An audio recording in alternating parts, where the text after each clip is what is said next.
Hello my beautiful friends and welcome back. So I'm back today with another unfiltered sex Q&A, sex chat, sex talk. I have a bunch of these which I will link down below. This is a little segment I like to do on my channel, but we have a bunch of really interesting questions today and some of them which I've never touched on in any video, so I'm very excited. So let's just dive it on in and get this show on the road. Do you think all girls can learn to squirt, or think porn makes it seem easier than it is? Now, I think this is such a good question because I feel like most of us are very misinformed when it comes to squirting, and I will put my hands up and say I was also one of them women. Even though I thought I was informed on squirting because I did my own little bit of research, thanks to Beducated, I am now actually properly informed when it comes to squirting, and this is where I would like to thank Beducated for sponsoring today's video. If you're not familiar with Beducated, Beducated is the Netflix of sexual wellness. So they are an online course platform with easy to follow written audio and video guides with techniques and a bunch of information to level up your love life. They offer an expert-backed library of courses, some of which I will pop up on screen here, but they have such a variety of courses on that site, and two of them that were recently added is the sexual healing and mental health one, which I feel like are so important to untangle any shame or judgments you have towards yourself when it comes to your sexuality. You really do have to work on things like sexual healing and your mental health. But two of the courses that have really interested me have been the squirting one and the G-spot bliss one, and I just want to share with you guys a few things I learned because I am just amazed at how brainwashed most of us have been and how little information there even is out there on these things. Like, I researched squirting, I spent hours into this going back a couple of years, and completely uneducated. So when it comes to squirting is actually not necessarily an orgasm.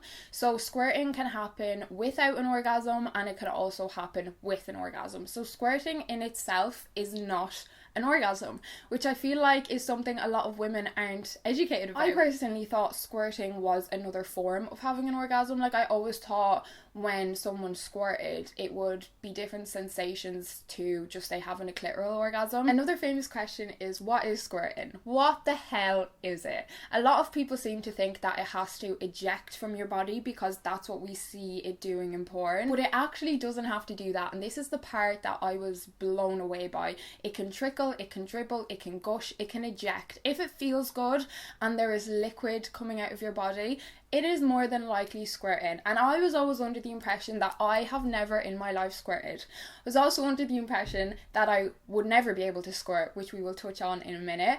But I have now come to the realisation that I 100% have squirted many a time in my life, but I just never associated it with squirting because it wasn't like ejecting out of my body halfway across the room, you know, hitting my picture hanging up on the wall. It was just like gushing out of me. Sorry if this is TMI, but if you clicked on this video, if you have subscribed to my channel, you know what you're getting yourself into. I couldn't believe that squirting can look different for each individual, because in porn the only squirting we are shown is the ejecting squirting. The sex educator who was doing the course on squirting was saying how most of the studies out there are actually pretty laughable, and that everyone is capable of achieving squirting once you have a coordinated pelvic floor and you have a good relationship with your vulva.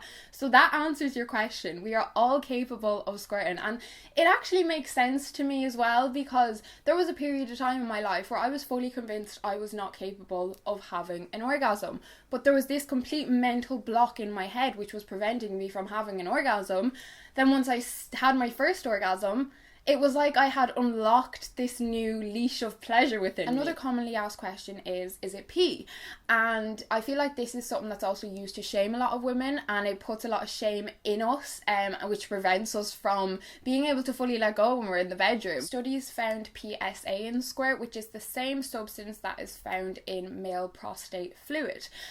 So to answer your question, no, it is not pee. There are some elements in squirt that are also in pee, but that does not make it the same substance. And this woman who was given the course, she actually peed in one cup and she squirted in another, and you could tell the difference. Like, you could tell that they were totally different liquids. This information really helped me gain a better understanding of my body. It gave me a real boost of confidence. But Educated actually have live demos in most of their courses, so you can really get a feel for what you're meant to be doing. You can actually get 1 day free on Beducated now and 70% off the yearly pass with my code Jessie, so you can try it out completely free for a day. Q+A, and then go ahead and get the yearly pass if you are interested, which I guarantee you will be when you see how many courses there are over there. Our next question is, my boyfriend doesn't last very long in bed. How do I approach this with him without upsetting him? Now, this is a very sensitive subject, because when it comes to how long someone lasts or doesn't last in bed, a lot of the time it is out of their control. Do you know what I mean? Like, from my experience, men will either last ages and you're nearly like, will you just come?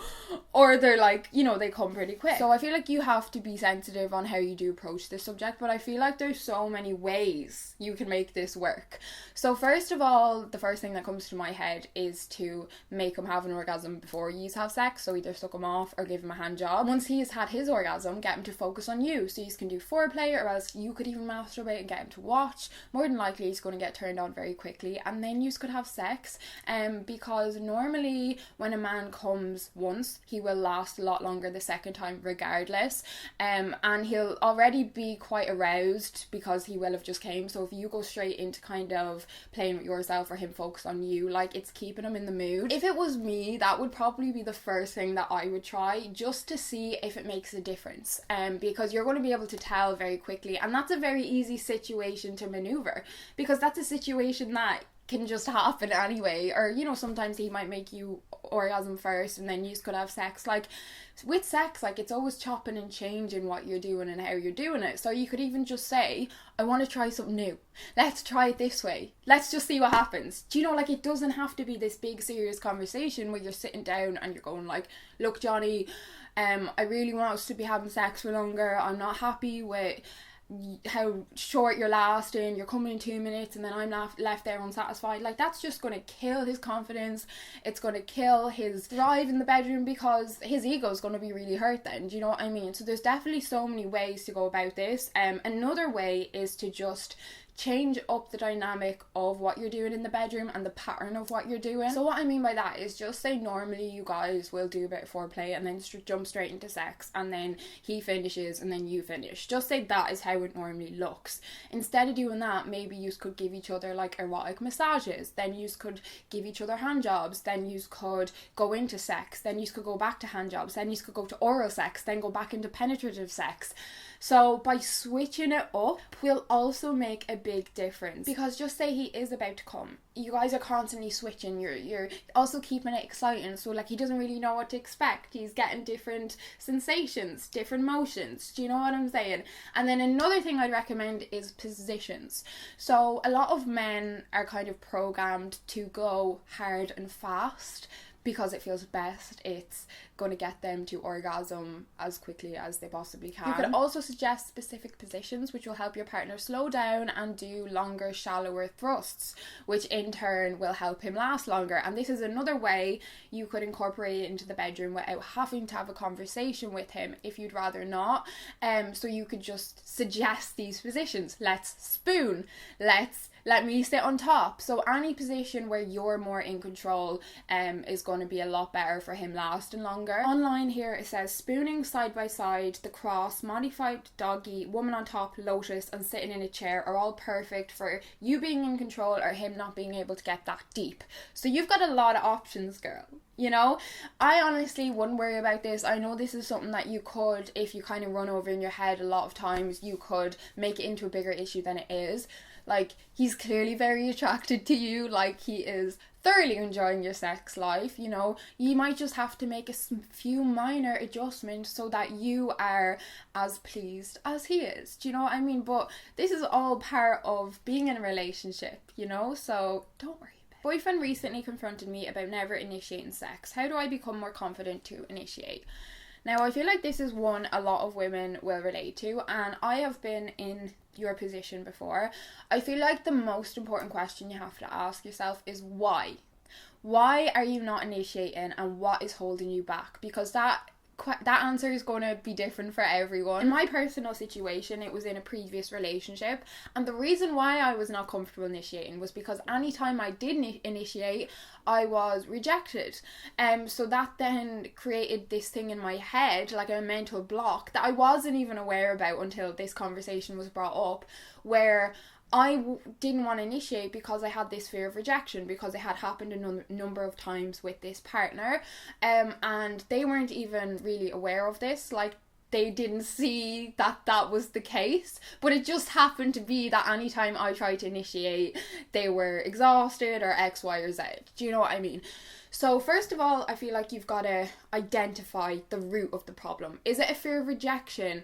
Are you insecure? Is it, like, what is it? I was in your position before, and now I have no problems initiating whatsoever. So just know you can get there, and I feel like it's something that happens to a lot of women, because we do have this shame built in us anyways when it comes to sex and our sexualities, because of society and the way the world is built. And, you know, men are the ones who are meant to be all proud of themselves having sex, but we're meant to be ashamed and keep it on the hush hush and sweep it under the carpet. When I was in this position, I really didn't know what to do, so I was like, look, I'm just going to try, okay? So I went and I bought myself some sexy lingerie, things I felt good in, some underwear, etc.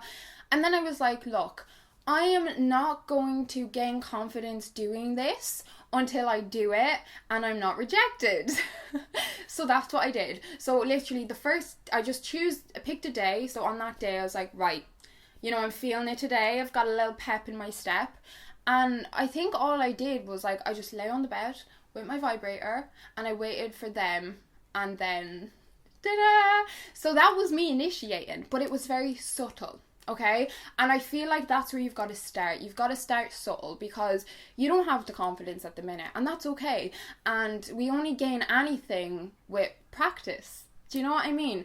So doing little things like that, I feel, are the best way to start when it comes to initiating. Another great one is to send a little message, a text message.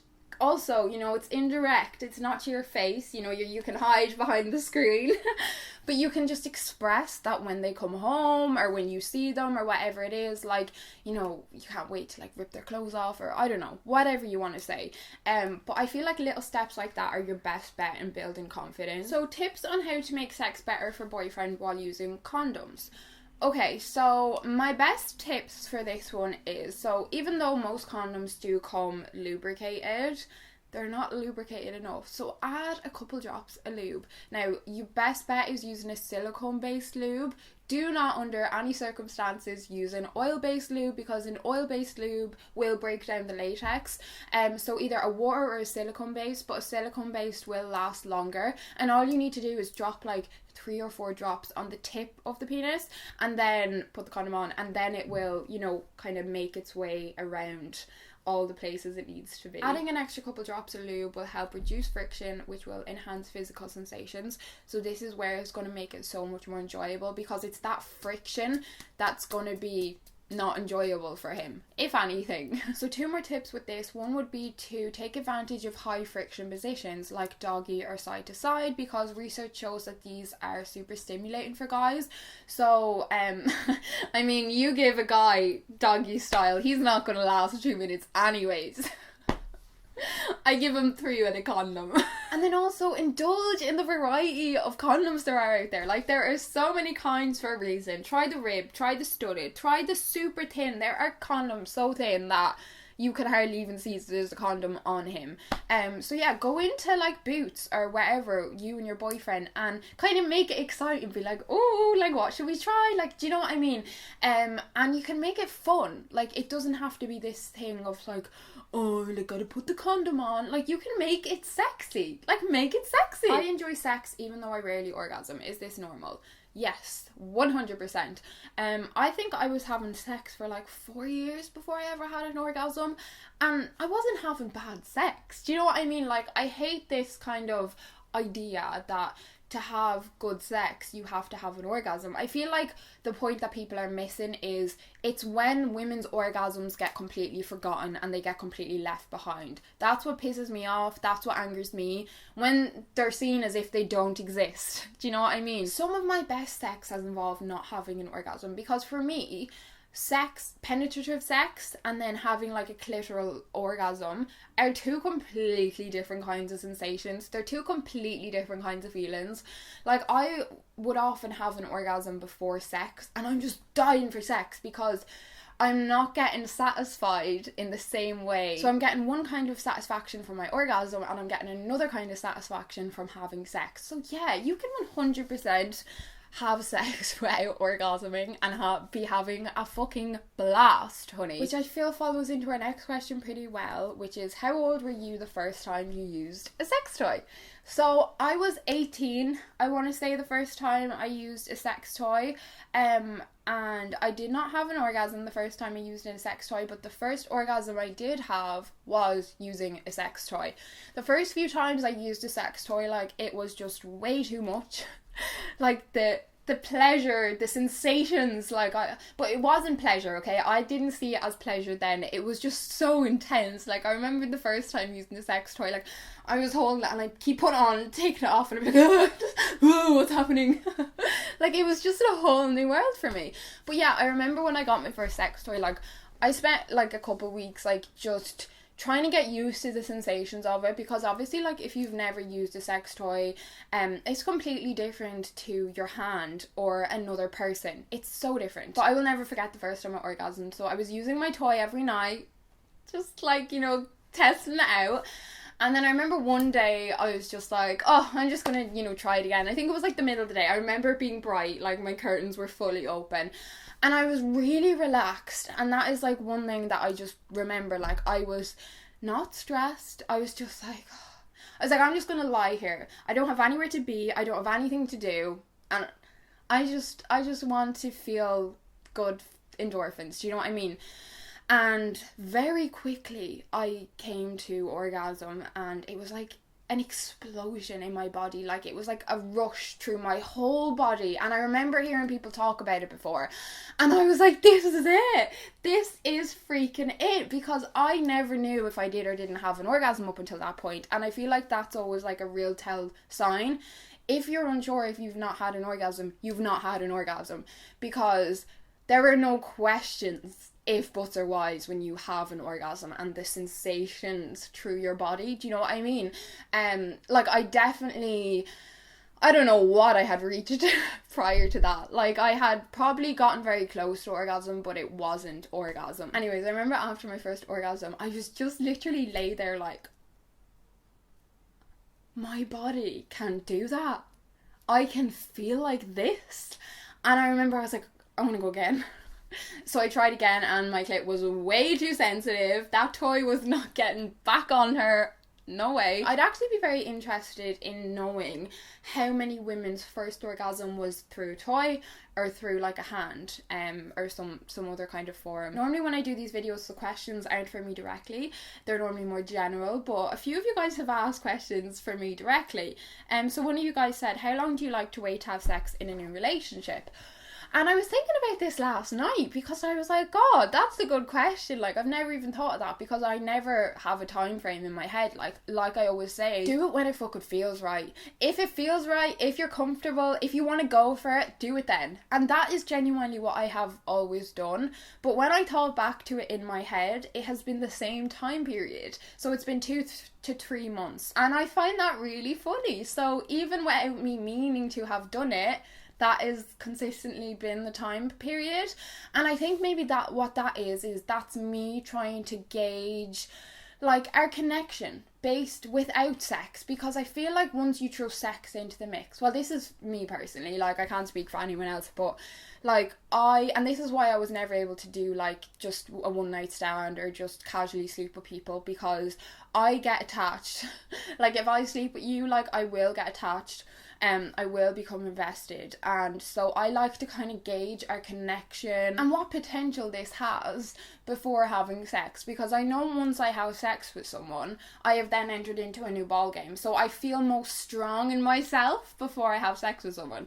So maybe that's why I have waited subconsciously that same period of time between relationships, or before having sex in a new relationship. But yeah, very interesting topic. Kind of following in from our last question, my friends make fun of me for not wanting a one night stand.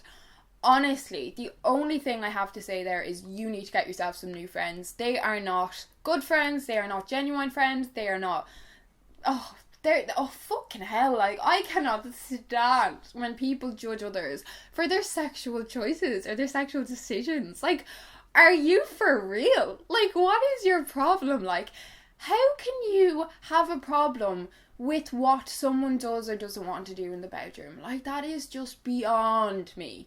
Unless you were causing harm to another person, you should not even give it a second thought. To be honest, what that tells me is that they are so unsatisfied in their own sex lives, they have been so unsatisfied with their one night stands, that they nearly want you to be in the same position as them. Like, they nearly want you, whatever experiences they have had, that they're clearly projecting that onto you, and they are very annoyed that you kind of know your own, and you know what you want, you know your values, you know your morals, and that is really all it comes down to. It's so personal preference. Like, whether you do or don't have a one night stand, it is not going to affect them or their lives in any way whatsoever. So that's why I would really look at them friendships. I'd really look at what you're telling them, what you're confiding in them. I would not trust them as far as I could throw them.